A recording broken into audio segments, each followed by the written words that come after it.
Ange, thank you very much for joining us.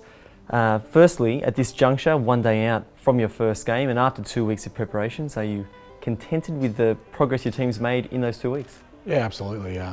Firstly, I guess pleasing from our behalf was that the players really presented in good condition and, further along the line than they were in Japan, which was great, and that allowed us to do some meaningful work the last week and a half. And yeah, no complaints. The preparation's gone well. All the players are fit and ready to go, and I guess from a coaching perspective, that's exactly the space we wanted to be in. A word on your opponents, Kuwait first up, of course. What can we expect from Kuwait? Look, I think it would be silly to underestimate them or discount them because of their ranking or the fact that they've just changed coaches. It's the first game of a major tournament, and we've often seen teams make it really tough in that first game, and we expect a tough game tomorrow night.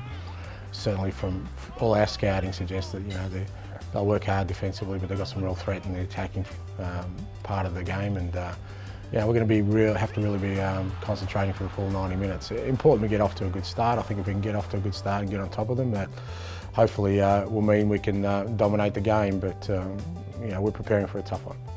Australia, of course, hope to go deep into this Asian Cup. In that context, how critical is it to start off with a positive result tomorrow? A positive result and a positive performance will help build some momentum going into it, and I think that is important.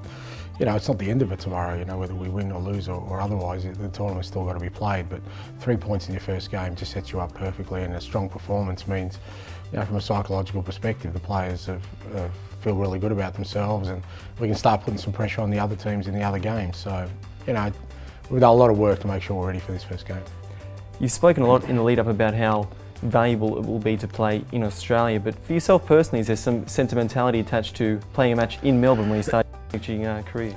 Oh, absolutely. It's my hometown, and part of the thrill of, I guess, representing your country in whatever level is that you want to do it in front of the people who have loved you and supported you on the journey. And this is my first game in Melbourne. The other 2 home games have been in Sydney, so it will be special, walking out there tomorrow night. And take great pride in hopefully what the boys will put on in that 90 minutes and try and enjoy the experience. And hopefully with a positive result, it'll be a special night. And just finally, Ange, we don't expect you to give away the farm, but provide us with a glimpse into what your final message will be to the players before they go onto the pitch tomorrow night. Look, I think there won't be too much of an emphasis on that final message, because I know that once the players walk out of that tunnel, the feeling they'll get will overwhelm anything else I've said or anything else I've done in the last few minutes before the game starts, and I'm sure they'll get a lift out of that. They've done the hard yards in the last 12 months and faced some enormous challenges.